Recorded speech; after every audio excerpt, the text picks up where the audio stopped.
So I'm sure there's a lot of people out there with great intentions. They've got these brilliant ideas that they want to execute. What do you think are some of the obstacles that we put in our own way? I think it's really interesting because for most of us, we're not even aware of what those obstacles are. Every one of the levels has got excuses, and we're not even aware they're excuses. We just see them as like reality.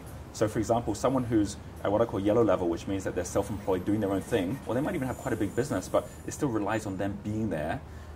They'll tend to always have the same three excuses, which will be, number one, I can't find people as good as me. So they've read all the books that tell them they need other people, but they can't find that. And that's an excuse because someone at the green level would redesign the business so it's not centered around that person, and there's always a way to do that. The second excuse that they're always giving is, look, even if I could find people as good as me, I can't afford them, because they have this assumption that they're actually at a much higher cost, as opposed to realizing there's ways they can actually restructure their business so that there's actually a margin in there for the leadership.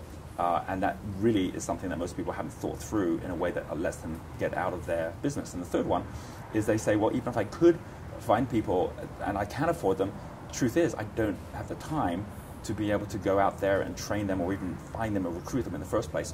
And that also is all about how you're managing your own time. And once you actually realize, oh my gosh, these are just excuses, I've got to get over those, and then you actually say, well, then what would I do that would make those suddenly become false assumptions? And what you'll find is that you can switch that within a day or within an hour, and then within 3 months, you could be totally out of having to do all the things that you think you're trapped into in your business or in your job.